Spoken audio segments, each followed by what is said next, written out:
Hello friends, welcome to arts info. मेरा नाम प्रीता चौधरी। आशा करती हूँ आप सभी लोग स्वस्थ होंगे और अपनी फैमिली वालों का ध्यान रख रहे होंगे। ऐसे ही अपना और अपने फैमिली वालों का ध्यान रखिएगा और स्वस्थ रहिएगा। जो लोग मेरे चैनल पर पहली बार आए या पहले से मेरे साथ जुड़े हुए उन लोगों के लिए मैं बता दूं कि हमारे चैनल पर एवरी वीक एक MCQ सीरीज आती है। इसके अलावा एक पर्टिकुलर टॉपिक पर वीडियोज़ आते हैं। जब वो टॉपिक खत्म हो जाता है तो दूसरे टॉपिक पे वीडियोस आते हैं। अभी water treatment system of haemodialysis पे वीडियोस चल रहे हैं। ये आज लास्ट वीडियो है।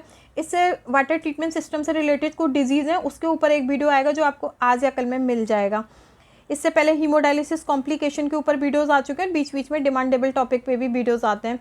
तो जितने भी वीडियोस अभी तक आए हैं तो मैंने उन सब के लिंक डिस्क्रिप्शन में दे दिए हैं। तो जिसको भी देखने हो तो डिस्क्रिप्शन में जाके मेरे सभी वीडियोस को देख सकते हैं लिंक ओपन करके। और मेरा आपसे बस यही कहना है कि अगर आपको मेरे वीडियोस अच्छे लगते हैं तो प्लीज़ मेरे वीडियोस को लाइक करें, शेयर करें, कमेंट्स करें और चैनल को सब्सक्राइब करना ना भूलें, क्योंकि चैनल न्यू है और अगर आप लोग ऐसा नहीं करेंगे तो चैनल यूट्यूब पे स्टैंड नहीं कर पाएगा, क्योंकि यूट्यूब के भी कुछ नॉर्म्स हैं। अगर वो फुलफिल नहीं हुए तो चैनल बहुत जल्दी बंद हो सकता है। तो प्लीज़ आप लोगों ने अभी तक मुझे बहुत सहयोग किया, इसके लिए तहे दिल से शुक्रिया। और ये सहयोग बनाए रखिएगा और चैनल को यूट्यूब पर स्टैंड कराएँ, जिससे मैं जल्दी से जल्दी मेरा चैनल ग्रोथ करे और आपके लिए जल्दी जल्दी और क्वालिटी वाले वीडियोज़ ला सकूँ। जितने भी अभी तक वीडियोज़ आते हैं उन सब के लिंक मैं टेलीग्राम में देती हूँ। लिंक क्या मतलब PDF सभी वीडियोस की देती हूँ। तो आप टेलीग्राम भी ज्वाइन कर सकते हैं और जब भी मुझे टाइम मिलता है तो आपके सिलेबस से रिलेटेड इंपॉर्टेंट कंटेंट भी मैं वहाँ पे डालती हूँ। तो आप चाहें तो टेलीग्राम भी ज्वाइन कर सकते हैं। आज का जो टॉपिक है वो है डीआयोनाइजर टैंक। अब डीआयोनाइजर टैंक क्या है? देखिए, deionizer tank is like RO system. मतलब RO सिस्टम को आप pre treatment system like booster pump और आपके जो टैंक थे कार्बन टैंक और सेडिमेंट टैंक, इन सब में इंक्लूड मत करिएगा। मैंने पहले वीडियोस में जो पहले वीडियोस आए उनमें बताया कि RO सिस्टम कैसे अलग है और बाकी जो टैंक वगैरह हैं वो कैसे अलग हैं। तो सभी वीडियोस को देखिए तो समझ में आ जाएगा। तो जो डीआयोनाइजर टैंक है वो लाइक RO सिस्टम की तरह से है, लेकिन ये ऑप्शनल में होता है। अब ऑप्शनल में क्यों होता है? RO सिस्टम हमारा क्या करता है कि जितने भी नॉन आयनिक कंपोनेंट्स हैं और आयनिक कंपोनेंट्स हैं उन सभी को रिमूव करता है। लेकिन ये हमारा जो डीआयोनाइजर टैंक है ये केवल आयनिक कंपोनेंट्स को ही रिमूव करता है। नॉन आयनिक कंपोनेंट्स होते हैं जैसे कि ये हमारा बैक्टीरिया, एंडोटॉक्सिन और वायरसेस, इनको रिमूव नहीं करता है। इसलिए इसको ऑप्शनल में रखा जाता है। इसलिए सभी सेंटरों पे RO सिस्टम तो होता है लेकिन डीआयोनाइजर टैंक नहीं होता। अब डीआयोनाइजर टैंक को हम पॉलिशर टैंक भी बोलते हैं। अब पॉलिशर टैंक इसको क्यों बोलते हैं? पॉलिशर टैंक हम इसको इसलिए बोलते हैं कि आप ऐसा सोच सकते हैं कि जैसे कोई बर्तन बन के तैयार हो गया और उसके ऊपर पॉलिश कर दी तो वो बहुत बाई लुक बहुत अच्छा लगता है, तो लोग उसे जल्दी परचेज़ करते हैं और ज़्यादा अमाउंट भी दे देते हैं। लेकिन अगर वही चीज़ अच्छी नहीं होगी तो उसको लोग ऐसे ही छोड़ देंगे। मतलब ज़्यादा अट्रैक्टिव चीज़ों को लोग जल्दी पकड़ते हैं। ऐसे ही यहाँ पे क्या होता है कि RO सिस्टम ऑलरेडी पानी को बहुत अच्छी तरीके से प्यूरीफाई कर चुका होता है, मतलब फ़िल्टर कर चुका होता है।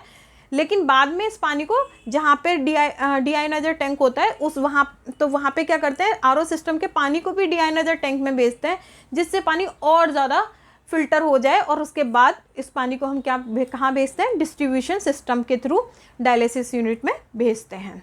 ठीक है, तो इसलिए इसको पॉलिशर टैंक हम बोलते हैं।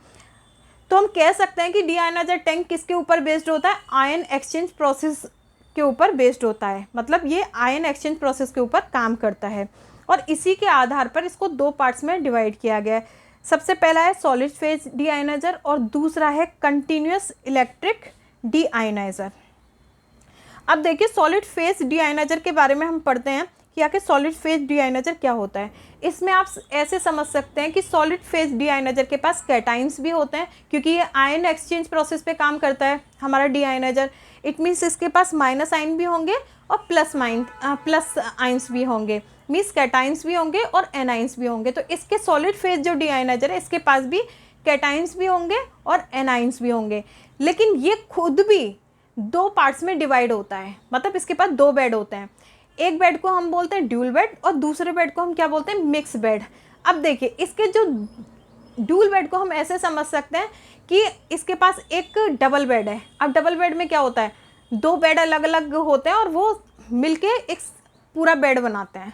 ठीक है, तो इसमें क्या होता है, इस ड्यूल बेड में क्या होता है कि जो कैटाइंस और एनाइंस होते हैं, मीन्स प्लस चार्ज और माइनस चार्ज, तो एक बेड पे प्लस चार्ज होंगे और दूसरे बेड पे क्या होंगे?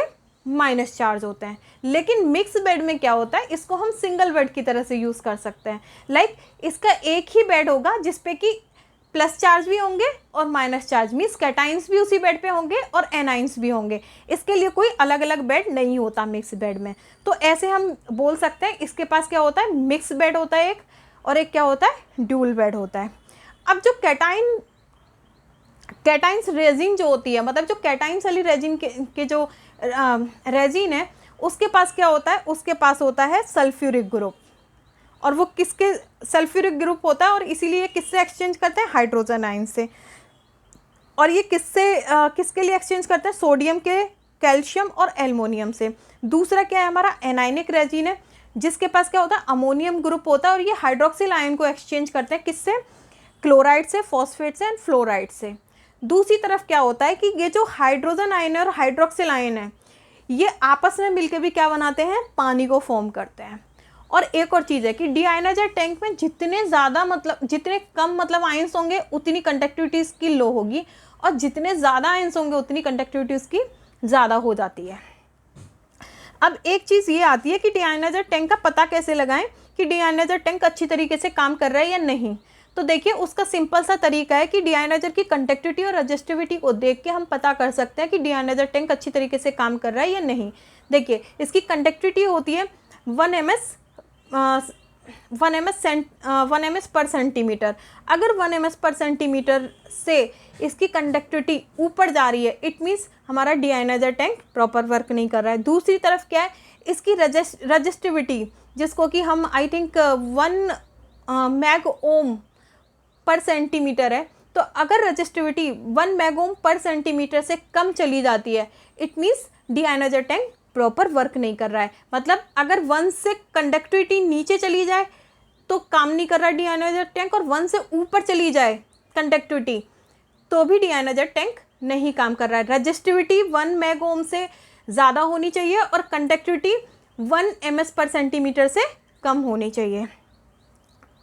अब दूसरी चीज़ क्या आती है कि कभी कभी हमारा डीआयनाइजर टैंक जो होता है वो सैचुरेटेड फॉर्म में आ जाता है। अब सैचुरेटेड फॉर्म क्या होती है, सैचुरेटेड फॉर्म को आप ऐसे डिफ़ाइन कर सकते हैं कि जब हम किसी चीज़ से बहुत ज़्यादा ऊब जाते हैं तो एक मन ऐसा करता है कि कहीं जाके मर जाएं, मतलब बहुत परेशान हो गए, तो बोलते कि अरे भाई अब भगवान जी आप ले लो, इस तरीके से। ऐसे ही डीआयनाइजर टैंक में क्या होता है कि इसमें वैसे तो एक लिमिटेड अमाउंट में आयन एक्सचेंज होता है, लेकिन एक सिचुएशन ऐसी आती है इसमें जहाँ पर कि जो जितने भी आयंस होते हैं, चाहे हाइड्रोजन हो चाहे हाइड्रोक्सिल आयंस हो, वो इतने ज़्यादा एक्सचेंज, जो आयनिक एक्सचेंज वाला जो प्रोसीजर है वो इतना चलता है कि सारे जितने भी जो हाइड्रोक्सिल आयंस हैं और जो हाइड्रोजन आयंस हैं वो सबके सब एक्सचेंज होना शुरू हो जाते हैं, सारे एक्सचेंज होना शुरू हो जाते हैं। अब वहाँ कुछ भी नहीं बचता रेजिन में, ठीक है।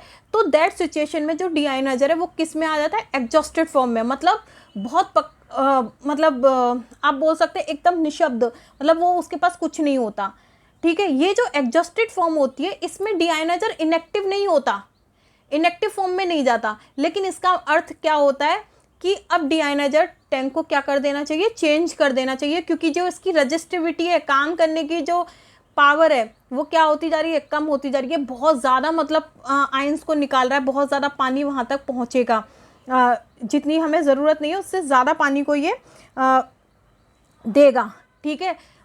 तो बहुत ज़्यादा आयन की क्लीनिंग करेगा। तो अब कहते हैं ना कि ज़्यादा चीज़ भी, किसी चीज़ की ज़्यादा मात्रा भी अच्छी नहीं है और कम मात्रा भी अच्छी नहीं है, तो एक लिमिट में चीज़ होनी चाहिए। तो जो एग्जॉस्ट सिचुएशन होती है वो ये इंडिकेट करती है कि डीआयनाइजर टैंक को चेंज कर देना चाहिए।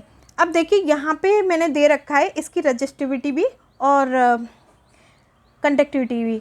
इसकी जो कंडक्टिविटी है वो एक्सीड नहीं होनी चाहिए, 1 ms पर सेंटीमीटर से कंडक्टिविटी ज़्यादा नहीं होनी चाहिए, और 1 मैग ओम से जो हमारी ये यहाँ पे दे रखी है 1 मैग ओम से जो इसकी रेजिस्टिविटी है वो क्या हो, ज़्यादा होनी चाहिए। रेजिस्टिविटी 1 मैग ओम से ज़्यादा होनी चाहिए और कंडक्टिविटी 1 ms पर सेंटीमीटर से कम नहीं होनी चाहिए। ये जब तक दोनों चीज़ें अपनी लिमिट में हैं तब तक ये सही, इसका मीन्स है कि डीआयनाइजर प्रॉपर वर्क कर रहा है। लेकिन जब इन दोनों में कहीं डिफरेंस आ रहा है तो इसका मीन्स है कि डीआयनाइजर प्रॉपर वर्क नहीं कर रहा है। इसके अलावा क्या होता है कि कई सारे सेंटरों पे ये रजिस्टिविटी और कंडक्टिविटी को देखने की भी ज़रूरत नहीं होती, वहाँ पे सिग्नल दिए होते हैं, ठीक है। अब सिग्नल, वैसे तो वो सिग्नल नॉर्मली ऑफ रहेगा डीआयोनाइजर टैंक का, लेकिन जहाँ पर डीआयोनाइजर टैंक में प्रॉब्लम होगी वहीं पे वो सिग्नल क्या होगा, या तो ब्लिंक करना शुरू कर देगा या ऑन हो जाएगा। तो उससे भी हम पता कर सकते हैं कि डीआयोनाइजर टैंक जो है कहीं पे भी दिक्कत आ रही है डीआयोनाइजर टैंक में। अब कंटिन्यूस इलेक्ट्रिक डीआयोनाइजर, अब इसमें क्या होता है, देखिए it is a more recently developed deionizer. ये क्या है, एक बहुत अभी फ़िलहाल में ही मतलब डेवलप किया हुआ डीआयोनाइजर है। इसके बारे में ज़्यादा नहीं पूछते, लेकिन मैं सिर्फ आप लोगों को समझाने के पर्पज़ से मैं इसको लेकर आई हूँ, तो आप लोगों को खुद ही पढ़ना है, मैं ज़्यादा इसमें नहीं पढ़ाऊँगी। तो ये अभी डेवलप हुआ डीआयोनाइजर है, ठीक है। इसमें भी वही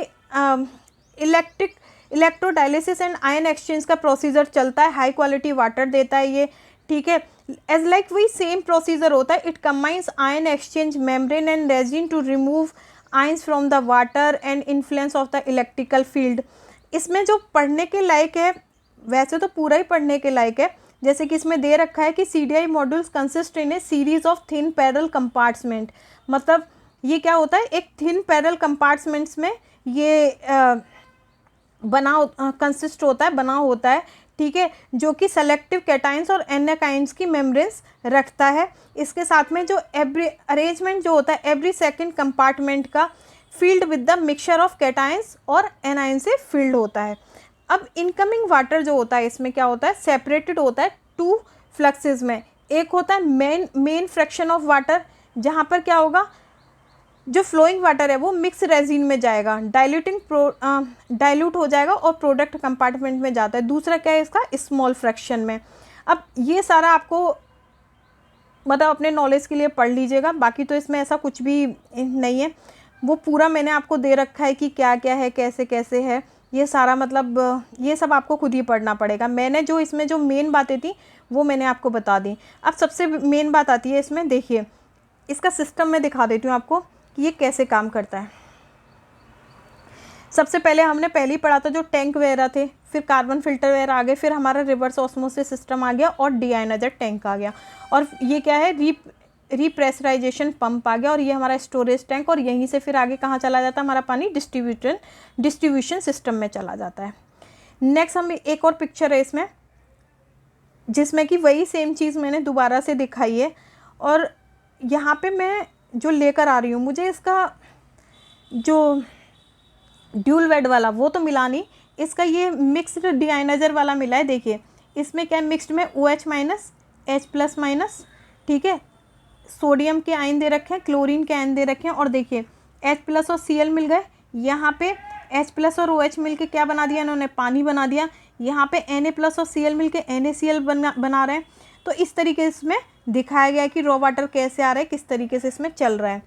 दूसरा जो हमारा जो डीआयोनाइजर है उसके बारे में मैंने इसलिए नहीं बताया क्योंकि ज़्यादा आता नहीं है, लेकिन हाँ आप लोग डिप्लोमा वगैरह कर रहे हैं तो उससे रिलेटेड उसमें आ सकता है, तो वो चीज़ें आप पढ़ लीजिएगा। और थोड़ा बहुत मैंने उसमें डीआयोनाइजर टैंक के बारे में एडिशनल करके बता दिया कि इसकी कंडक्टिविटी इतनी हो, इसमें ये चीज़ हो, तो वो लोग आप पढ़ लीजिएगा। फिर भी अगर कोई दिक्कत आती है तो मैं ज़रूर बताऊँगी।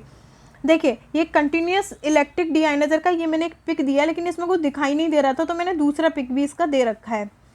इसमें आप देख सकते हैं कंटिन्यूस डीआयोनाइजर टैंक का, इसमें हमारा फीड वाटर जा रहा है, और जो मेम्ब्रेन मैं बता रही थी वो ये है, ठीक है।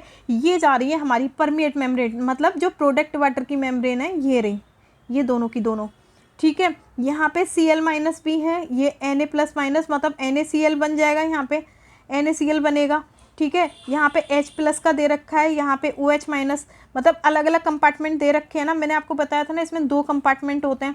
देखिए ये कंसनट्रेटेड कंपार्टमेंट है इसका, और एक इसका होगा परमिएट, एक मिनट, ये कंसनट्रेटेड कंपार्टमेंट है, और एक इसका कहलाता है, एक सेकेंड, मैग्नेटिक फील्ड का कंपार्टमेंट, ये परमिएट मेम्ब्रेन का कंपार्टमेंट हो गया, और ये आपका कंसनट्रेटेड, मतलब इसमें Na+ और Cl- एक तरफ होते हैं एक कंपार्टमेंट में, और इसके H और OH- ये सब अलग तरीके से रहते हैं। इसमें 2 कंपार्टमेंट होते हैं, जिसका कि मैं आपको बता ही देती हूँ, एक मिनट करना पड़ेगा इसको, ये आएगा नहीं समझ में। देखिए जैसे ये दे रखा है कि it is more recently developed deionizer electrodialysis the incoming water separated from the main fraction of water, ठीक है, is flowing through mix resin defined product compartment, जो कि मैंने अभी आपको बताया था। और स्मॉल फ्रैक्शन मतलब कि जहाँ पे कि आप बोल सकते हैं जहाँ पे H+ और OH- मतलब जहाँ पे कि बहुत कम फ्रैक्शन जाता है, मतलब बहुत कम ही मतलब आयंस रहते हैं, वो क्या है आपका स्मॉल फ्रैक्शन, या आप इसको हम क्या बोलते हैं कंसंट्रेट कंपार्टमेंट। और ये क्या कहलाता है हमारा प्रोडक्ट कंपार्टमेंट। परमिएट मेम्ब्रेन जहाँ पे दे रहे हैं ये प्रोडक्ट कंपार्टमेंट हो गया, ये कंसंट्रेट, यहाँ पे ये कम एनाइंस कैटाइंस और एनाइंस रहते हैं, ठीक है। तो ये पूरा का पूरा स्ट्रक्चर है इसका कंटिन्यूस इलेक्ट्रिक डीआयनाइजर का। और भी आप इसमें पढ़ेंगे तो मिल जाएगा, जो मेन चीज़ थी वो मैंने आपको इसमें बता दी है। इसके बाद आपका आता है कि एडवांटेज और डिसएडवांटेज। देखिए डिसएडवांटेज क्या है डीआई टैंक का, डिसएडवांटेज ये है कि इसमें 2 फ्लोज हैं। अब जैसे कि पहला डीआई टैंक जो होता है, मतलब इसमें 2 कमियां हैं। पहली तो कि ये डीआई टैंक जो होता है ये स्टेलाइज वाटर नहीं होता इसमें, ठीक है। क्यों नहीं होता? क्योंकि इसमें बैक्टीरिया वगैरह तो मरते ही नहीं है। इसके एवज में जो आरओ टैंक है वो बैक्टीरिया वगैरह रिमूव करता है, लेकिन डीआई टैंक आरओ टैंक की तरह से बैक्टीरिया वगैरह रिमूव नहीं करता। इट ओनली एक्सचेंज कैटायंस और anions for H+ and OH- for this separate detoxification system. अब अगर इसमें से बैक्टीरिया वगैरह अगर रिमूव करने हैं तो इसके लिए क्या होता है, अलग से डिटॉक्सिफिकेशन, अल्ट्रा फिल्टर वाला जो, जैसे अल्ट्रावायलेट वाला जो मैंने आरओ सिस्टम में पढ़ाया था, लैंप जो होती है वो लगती है, ऐसे ही इसमें अलग से एक सिस्टम लगाया जाता है बैक्टीरिया को मारने के लिए इसमें डीआयनाइजर टैंक के साथ में, ठीक है। दूसरा इसमें क्या है कि DI tank operate at much lower volume, मतलब डीआई टैंक जो होता है ये कम वॉल्यूम को क्या करता है, ऑपरेट करता है, रादर देन आरओ टैंक के अलावा। हमारा जो आरओ टैंक है वो ज़्यादा जो वॉल्यूम है पानी का उसको मतलब क्या करेगा, ऑपरेट करेगा, लेकिन डीआई टैंक में ज़्यादा मतलब पानी फिल्टर नहीं होता आरओ टैंक की तरह से। अब एडवांटेज क्या है, कभी भी कोई भी इमरजेंसी सिचुएशन हो, जैसे डिजास्टर वगैरह आ जाए, दैट टाइम पे इसको यूज़ कर सकते हैं। दूसरा इसका यूज़ कहाँ हो सकता है कि प्रोवाइड बेस्ट क्वालिटी, अगर आपको बेस्ट क्वालिटी वाटर चाहिए, मतलब आरओ तो है ही है और भी उससे बेस्ट क्वालिटी चाहिए, तो आपको डीआयनाइजर टैंक यूज़ हो जाएगा। अगर ऐसी सिचुएशन हो जाए कि आरओ हमारा फेल हो जाए तब भी हम इसको यूज़ कर सकते हैं, ठीक है। अब इसमें क्या है कि bacteria control when cations and anions resin are separated, मतलब बैक्टीरिया कंट्रोल हो जाएंगे जब कैटायंस और एनाइंस के जो होते हैं वो रेजिन क्या हो जाए, सेपरेटेड हो जाएं।